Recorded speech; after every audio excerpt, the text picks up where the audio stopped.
Whether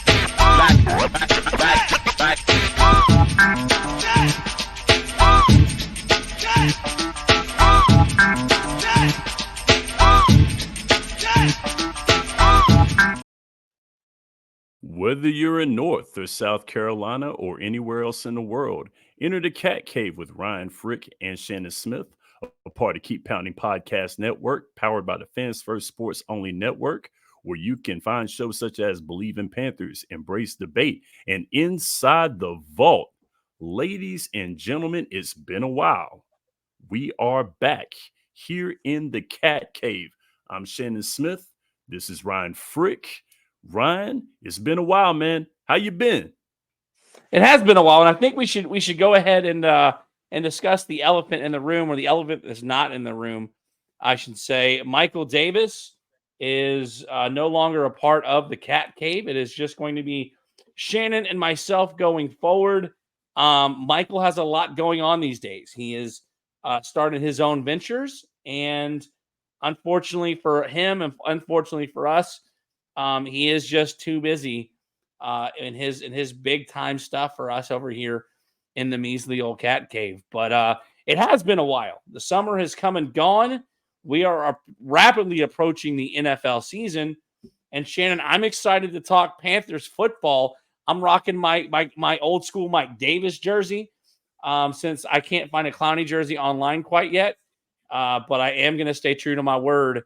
And I'm probably going to get a blue Clowney jersey, because the blue Steve Smith jersey I have is a different shade of blue, when they changed the colors a couple years ago. So I was hoping that Stephon Gilmore would sign with the Panthers and I can get a white Gilmore jersey, and then I could have a Gamecock in black, blue, and white. But then again, Xavier Legette is on the team. So maybe I'll get a Xavier Legette jersey in white.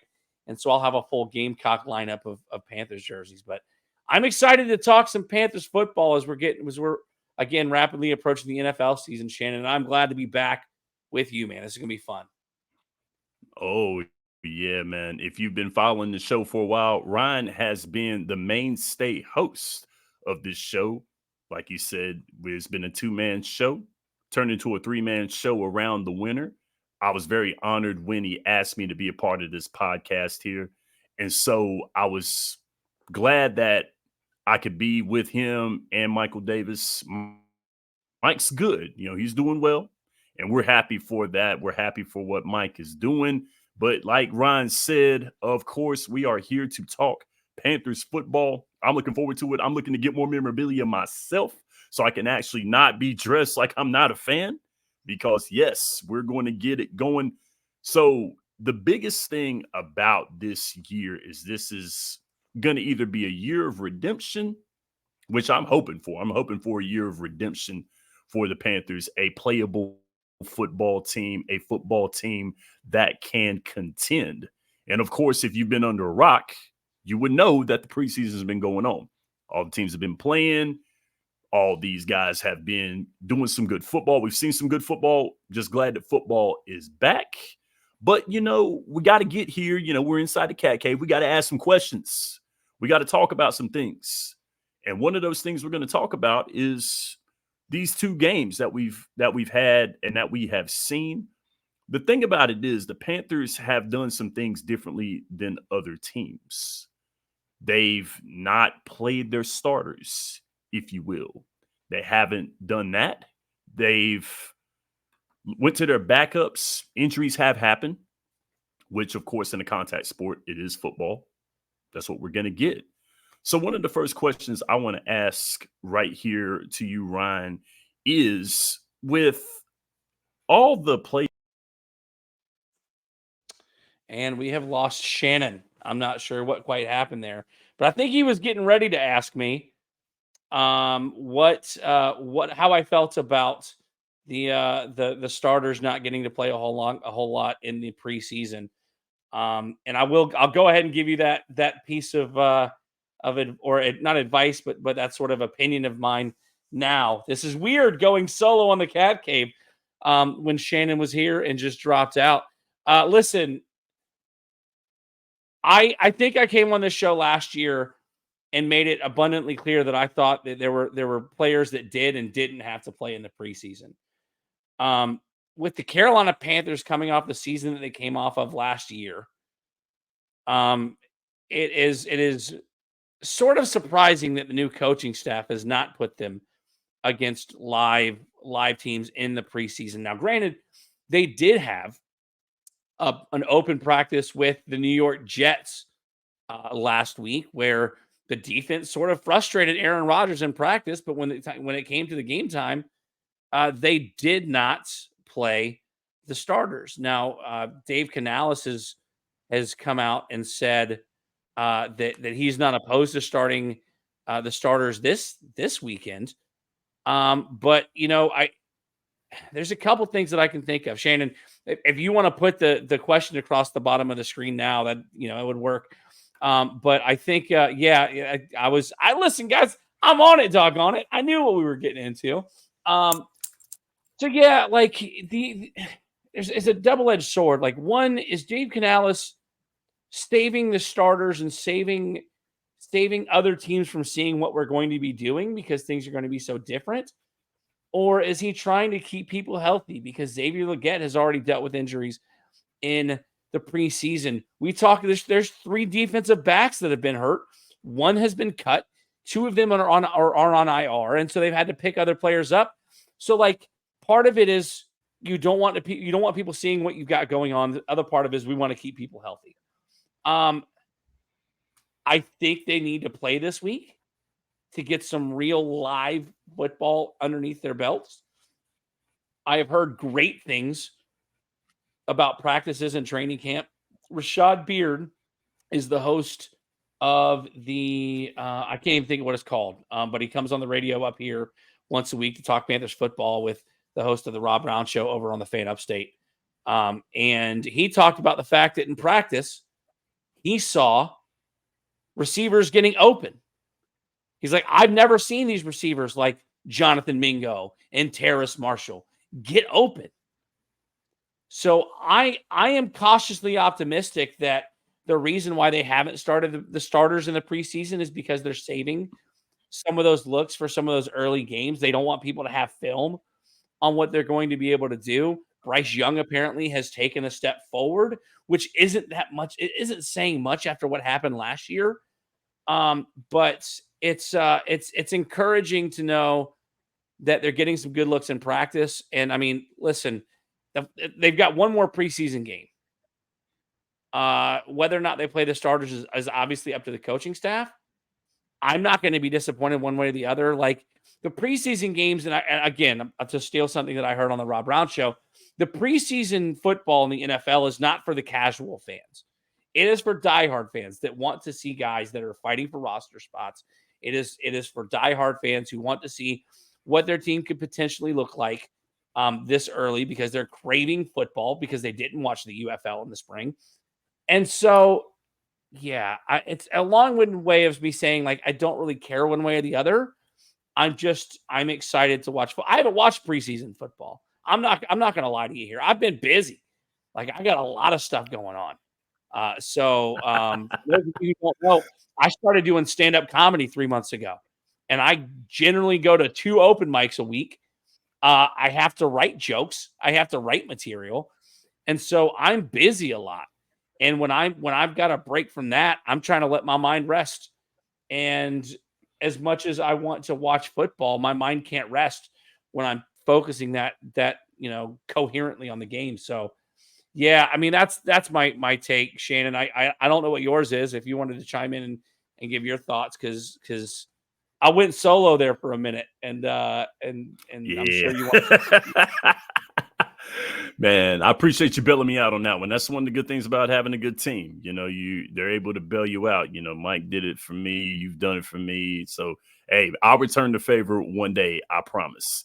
And so, but getting to that, what Ryan was saying is that, like I said on my podcast, Quick Hits, which I'll be advertising later on sometime on the show another time, but not this time, though. I'll let you know about that. That's how I know Mike's doing good, because I've been doing work with him. But with that being said, like I said on my show, hear the preseason, but I don't really listen to it. There are people already making decisions on who should start and who should not start on every team, not just the Panthers, but just every team. They're sitting here making these assumptions, and like I said on my show as well too, is that if we were putting all our weight on the preseason, then CJ Stroud would not have been Offensive Rookie of the Year. He did not have a good preseason. His preseason was lackluster, and that to me says a lot because a lot of these guys are shaking off cobwebs. Yes, there are guys fighting for their spots. Absolutely, the preseason is for that. But there are also guys that are getting reps. Like we're going to be seeing Buffalo this weekend on Saturday. Josh Allen took 8 reps in the preseason alone between the 2 games. What does that tell you? He's going to be starting. Of course, you don't want to burn this dude out. You want to get him some reps, get him loose, let him see, let him get the kinks worked out from the summer, and then he's going to play the whole season, barring injury. So this is what we're going to be seeing. Back to the point of the Panthers, Dave Canales has been looked at as an offensive guru. He's fixed quarterbacks. He fixed Geno Smith. He fixed Baker. And we've been hearing that all season. And what he's doing with Bryce, he might be a mad scientist in there. He might be going in there working stuff out, being a mad scientist, being Dr. Frankenstein. He just might be. And he doesn't want to show everybody anything yet because the NFC South is still wide open. We don't know what the Saints are. Atlanta, Lord have mercy, with their quarterback spot right there, man. And just, you got to love the fact that Penix Jr. is showing out right now and making them rethink, hey, should we have had Kirk Cousins and giving him this money, but we got Penix Jr. coming in and he's playing his tail off? So, I mean, if Dave Canales is going in there doing what he's supposed to be doing with the offense, I get it. You don't want to let everybody know who's doing what on the offense. I get it. But my thought pattern as well, too, is I really don't care as well either with you. I'm with you on that one, Ryan. I've been working on my podcast as well, too. I've been letting my brain decompress, but I decompress differently. I do decompress with the preseason. I decompress with baseball. So I get that. And I've been watching. Baseball can be a boring sport to watch at times, man. Hey, man, I've been doing a lot of looking into baseball as well, too. Baseball is one of my sports. I get it. But, do I miss football? Absolutely. And football is in the preseason is not for the casual fan. Ron Brown is right. Because, I mean, you're not going to get what you're going to be getting in the regular season, of course, because it's kind of like it's practice with lights, basically. So I get that part. So as far as that, I'm not really like getting into all the discussion of why the starters aren't playing. We'll see them week 1. We will. Yep. And speaking of starters, one of the most notable starters that has not played in the preseason is Bryce Young, our starting quarterback. Bryce Young's job is not in jeopardy, regardless of what happened last year. He's just fine. He's going to be starting in week 1. But I've looked at this over the all the teams in the NFL, Ryan.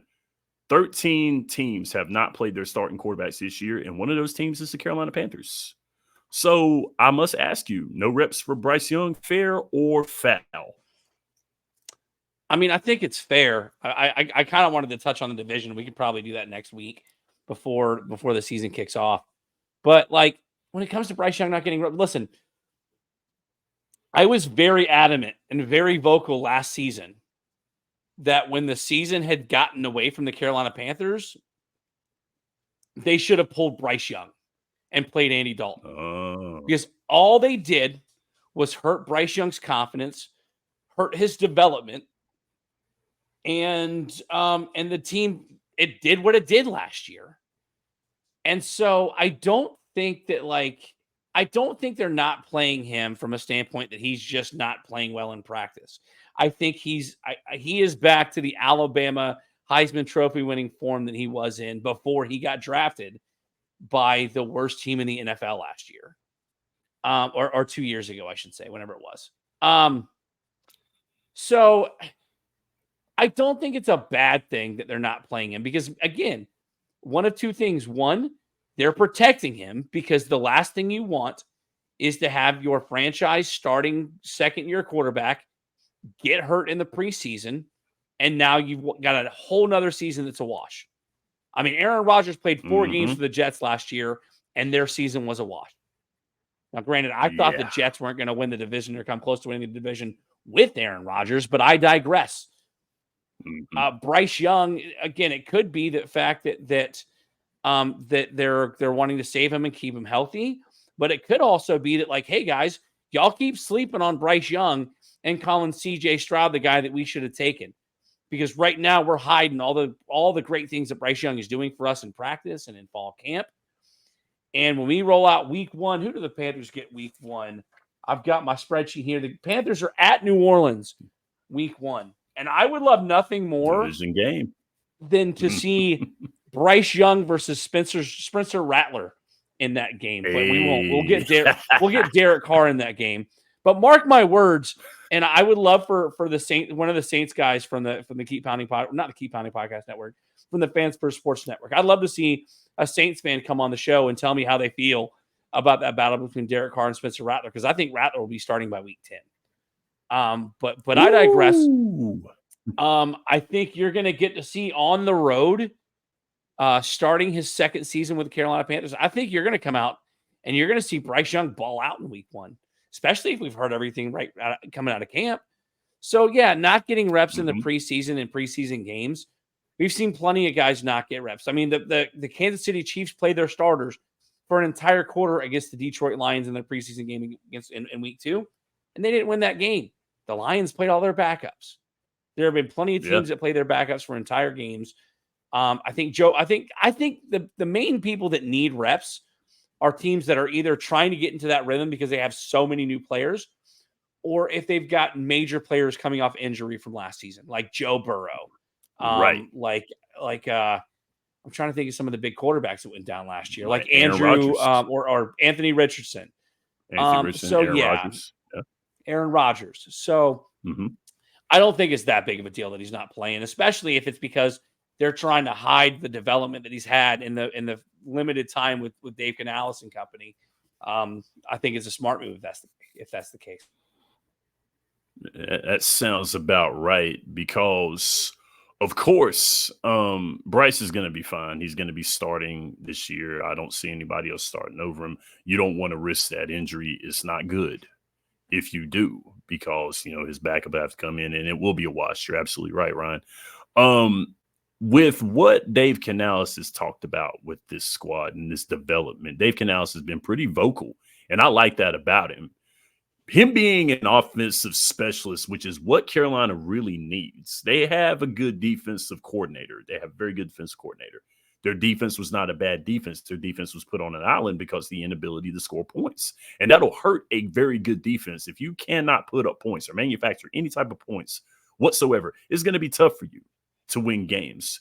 Even if your defense is a great defense, even if you have that old school Chicago Bears defense from '86 and won them a Super Bowl. If you have that Tampa Bay defense from the 03-04 season, you can have that defense all you want to, but if your guys cannot put up points, then forget about it. So it's very hard to do, and it's very hard to get past that, get over that hump when that happens. But Bryce not getting reps in the preseason, I really think that Dave Canales probably talked to him. The offense probably had a meeting with him and said, listen, man, we don't want to spill anything. We don't want to risk injury. We don't want you to spill anything. We've got a plan. That's what I'm hoping. I don't know for sure. So Panther fans don't think that I got insight, because I don't. But the thing about it is, if they've got something cooked up, they're going to have to show it. And of course, with it being a division game with New Orleans, which is going to pretty much see where the ceiling is for the NFC South. Yeah. Let's definitely find that out. Now, for our third question here. Third question we're going to pop up right here, Ryan. Canales is open to playing starters against Buffalo this Saturday. Now, we do know this. Buffalo said they are not playing their starters. They are not. Now, Canales open to playing starters against the Buffalo Bills this Saturday. Will he do it? And should he do it? At this point, I don't expect him to. I mean, no signs show that he's going to. I think the fans want to see the starters. I think the coaching staff knows what they're doing. I mean, listen, Dave Canales got Baker Mayfield his first contract extension in the NFL. Like, the dude clearly knows how to run an offense. And so, I mean, I don't – to answer the question, should he? I don't know. Because if they've got some guys with lingering injuries like Xavier Legette, like any of the running backs for that matter, I think that they need to sit back and watch, because I think the Panthers' problem is the lack of depth on both sides of the ball. Yes. Kind of like, listen, a lot of college football teams are and I don't mean to like compare the NFL to college, because they're completely different entities, even though the college continues to work its way towards being a professional football league. But I digress. Yes. The problem with college football teams that are great versus the ones that are good is that these teams that are great have NFL players in second and third string roles. Think about all those years that Nick Saban was running roughshod with Alabama. Every single time they had 4 or 5 guys starting on defense get drafted, the next 4 or 5 guys came in and were all SEC, all American type players. Georgia's entire defense 2 or 3 years ago got drafted by the Philadelphia Eagles. Georgia came out the next year, and like, I think if it wasn't the year they won the national title, it was last year where they only lost one game, and it was in the SEC championship game. Yes. So to switch that back to about NFL talk is that you have to have depth. You can't just be expecting your 22 starters on offense and defense to be able to play the whole game and to be able to stay healthy for an entire year. You need depth. You need guys to be able to get rest in games, guys that might be banged up, that can't play 1 week, so they need somebody else to step into that role. And so the Carolina Panthers, they need to find out where their depth is. They need to find out where the quality backups are, because cut week is right around the corner. And they're going to have to figure out who it is that's going to stay around. Like I just mentioned, matter of fact, I texted it to you earlier this week. Dane Jackson is out 6 to 8 weeks. Lamar Jackson was waived, and Anthony Brown was put on IR. And so the team signed cornerbacks Chris Wilcox and Quandre Mosley. So they're signing guys now to fill holes that they've already seen, open up in the preseason and in fall camp. So, yeah, I know I sort of got off topic here, but will he? I don't know. Should he? I can't answer that. Like, if his goal is to keep people healthy and develop backups and to find where your depth is, no, I don't think he should play. I don't think he should play the starters. Will he? Maybe to get some people to stop talking. I don't know. If the worst owner in sports, David Tepper, wants to step in and say, listen, I want to see what this team is going to look like. You're going to play your starters for a quarter.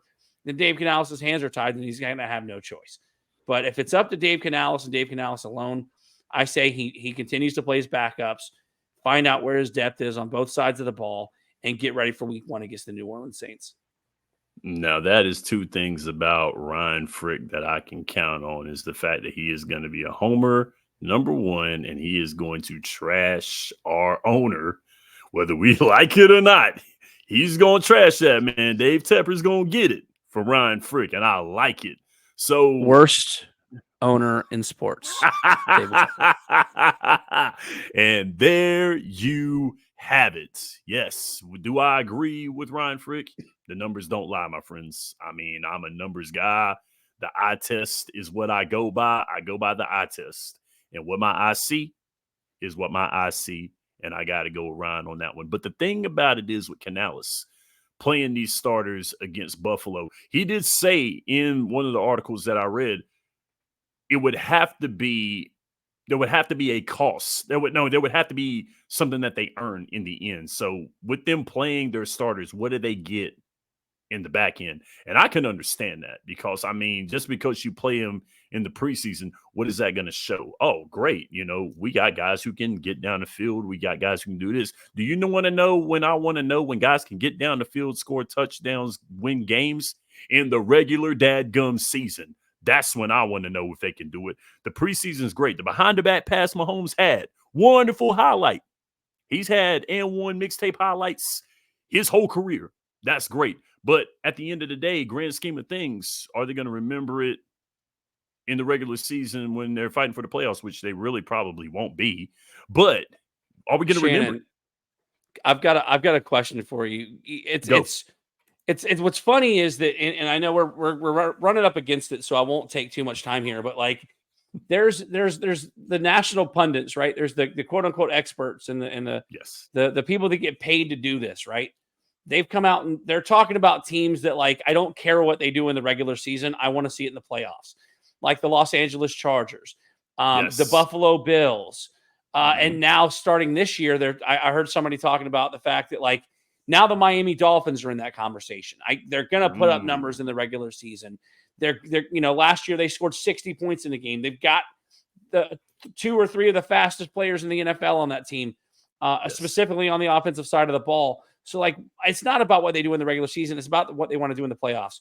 What does it say about the state of the Carolina Panthers when, instead of asking that question, it's, I don't care what they look like in the preseason. I want to know what they look like in the regular season. Like, it's a full step backwards from what they're talking about some of these other teams. I don't know how to personally feel about that. It's kind of a slap in the face, but it's also like, okay, I get it. You know what I mean? You gotta take it with that. Okay, I understand, because they're not in the conversation. Like the Panthers, let's just be real about this. Let's just be transparent with everybody, because one of the things I've learned about doing a podcast, being a part of podcasting, is transparency. Let's go ahead and let's be real. The Carolina Panthers have not seen the playoffs, haven't sniffed the playoffs in years.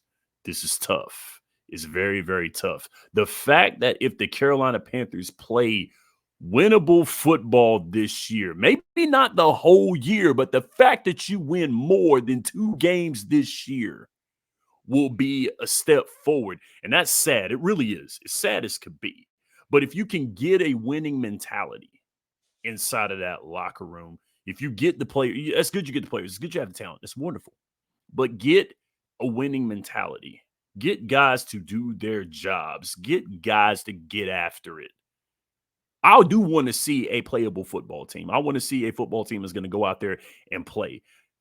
They lost it at the tail end because of the coaching situation and things of that nature. But when are we going to start chunking it up like you've done over these past year?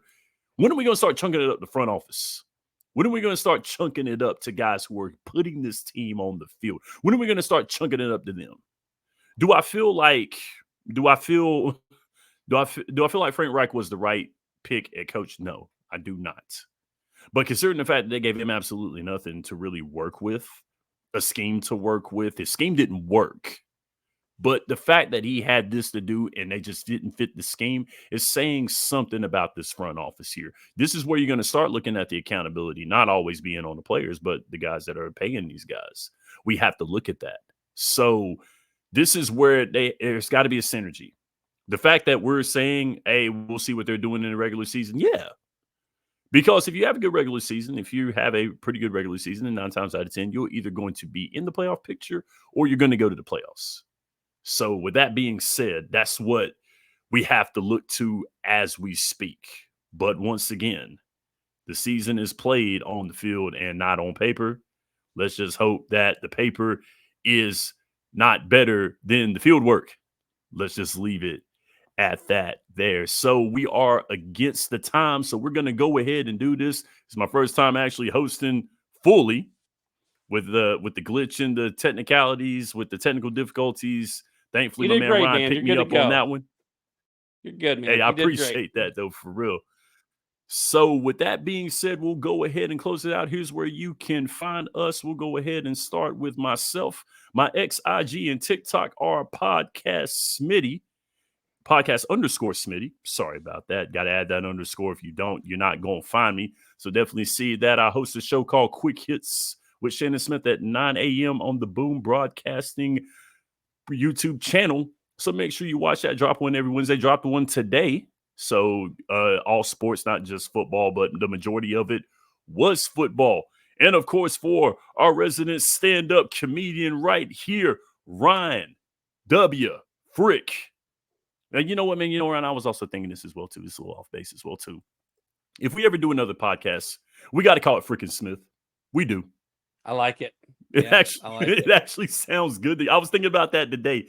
We need to do a podcast called Frickin' Smith. We really do. See, So, my but of course, name goes well with like anybody at this point. I've got a whole it stand-up bit does. about my name, but it's not appropriate for this avenue. Yeah, come find me again. I'm the host of Tap Outs and Touchdowns on Tap Outs and at Tap Outs and TDs on X, Facebook.com/Tap Outs and Touchdowns, Instagram. I am just at Ryan W. Frick. We are starting back with Tap Outs and Touchdowns this week with a brand new football episode. I believe it will have aired by the time that you've heard this. And I'm working with getting a couple of people to do another wrestling show because I haven't done one of those in quite some time. So come check it out. And then listen, I'm posting stuff on my Instagram all the time about stand-up comedy competitions around the area. Charlotte will do some comedy stuff as well. So support your local comedians. And Shannon, thanks for hosting this week. This has been awesome.